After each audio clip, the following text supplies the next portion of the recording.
Hi everyone, ನೇಮಕಾತಿ good news ಏನು ತಿಳಿಸ್ಕೊಡ್ತೀನಿ. ಆ ಚಾನಲ್ಗೆ ಸಬ್ಸ್ಕ್ರೈಬ್ ಆಗಿ ಸಪೋರ್ಟ್ ಮಾಡಿ.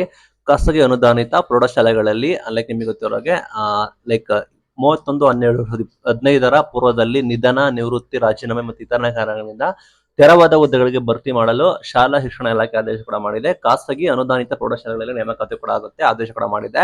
ಈ ಸಂಬಂಧ ಅನೌನ್ಸ್ಮೆಂಟ್ ಕೂಡ ಮಾಡಿದೆ. ನಿಧನ ಆಗ್ಬೋದು, ನಿವೃತ್ತಿ ಆಗ್ಬೋದು, ರಾಜೀನಾಮೆ ಆಗಿರ್ಬೋದು, ಇತರ ಕಾರಣದಿಂದ ಯಾವೆಲ್ಲ ಹುದ್ದೆಗಳನ್ನ ತೆರವಾಗಿ ಭರ್ತಿ ಕೂಡ ಮಾಡಬೇಕು. ನಿಯಮಾನುಸಾರ ಹುದ್ದೆಗಳನ್ನ ಲೈಕ್ ಭರ್ತಿಗೆ ಸಂಬಂಧಿಸಿದಂತೆ ಪ್ರಸ್ತಾವನೆ ಕೂಡ ಸಲ್ಲಿಸಬೇಕು ಅಂತ ಕೂಡ ಮಾಹಿತಿ ಕೊಟ್ಟಿದ್ದಾರೆ.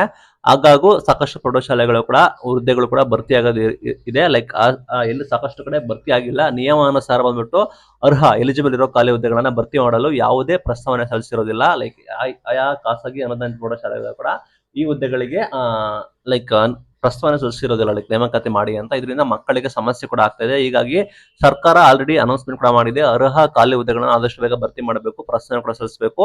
ಇದಕ್ಕೆ ಕಾಲಮಿತಿ ಇದೆ 15/7/2026, ಅಂದ್ರೆ ಜುಲೈ 15 ನಿಮಗೆ ನೇಮಕಾತಿ ಕೂಡ ಮಾಡಬೇಕು ಅಂತ ಹೇಳಿ ಆದೇಶ ಕೂಡ ಮಾಡಿದೆ. ಎಲ್ಲಾ ದಾಖಲೆಗಳನ್ನ ನಿಯಮಾನುಸಾರ ಅನುಮತಿ ಕೋರಿ ಎಲ್ಲಾ ಇಲಾಖೆಗಳಿಗೆ ಪ್ರಸ್ತಾವನೆ ಸಲ್ಲಿಸಬೇಕು ಅಂತ ಕೂಡ ಹೇಳಿದ್ದಾರೆ. ನೀವೇನಾದ್ರು ಅನುದಾನಿತ ಪ್ರೌಢಶಾಲೆಗಳಲ್ಲಿ ಖಾಸಗಿ ನೀವೇನಾದ್ರು ಪ್ರೌಢಶಾಲಾ ಶಿಕ್ಷಕರು HSTR ಆಗ್ಬೇಕು ಅಂದ್ರೆ ಲೈಕ್ ನಿಮಗೆ ನೋಡಿ, ಸರ್ಕಾರ ಡೆಡ್ ಲೈನ್ ಕೊಟ್ಟಿದೆ. 15 ಜುಲೈ ಒಳಗಡೆ ನಿಮಗೆ ನೇಮಕಾತಿ ಕೂಡ ಮಾಡಬೇಕು. ಯಾವೆಲ್ಲ ಖಾಲಿ ಹುದ್ದೆಗಳು ಕೂಡ ಇದಾವೆ ಅದನ್ನ ನೇಮಕಾತಿ ಮಾಡಬೇಕು ಅಂತ ಕೂಡ ಹೇಳಿದ್ದಾರೆ. ಅದನ್ನ ಪ್ರಸ್ತಾವನೆ ಕೂಡ ಸಲ್ಲಿಸ್ತಾರಂತೆ. ಲೈಕ್ ಇದನ್ನ ಸದರಿ ಶಾಲೆಗಳು ಅಂದ್ಬಿಟ್ಟು ನಿಯಮಾನುಸಾರ ಭರ್ತಿ ಮಾಡಬೇಕು. ಕಾಲಮಿತಿ ಇರುತ್ತೆ. ಲೈಕ್ ನಿಮ್ಗೆ ಗೊತ್ತಿರೋ ಜುಲೈ 15 ಅದರೊಳಗೆ ನೇಮಕಾತಿ ಕೂಡ ಮಾಡಬೇಕು. ಜಿಲ್ಲಾ ಉಪನಿರ್ದೇಶಕರು ಮತ್ತೆ ಕ್ಷೇತ್ರ ಶಿಕ್ಷಣಾಧಿಕಾರಿಗಳು ಎಲ್ಲಾ ಖಾಸಗಿ ಶಾಲೆಗಳಿಗೆ ಇದನ್ನ ಲೈಕ್ ಕ್ರಮ ಕೈಗೊಳ್ಳಬೇಕು ಅಂತ ಕೂಡ ಹೇಳಿದ್ದಾರೆ. ಹಾಗಾಗಿ ಈ ಕುರಿತು ಮಾಹಿತಿ ಕೊಟ್ಟಿದ್ದಾರೆ.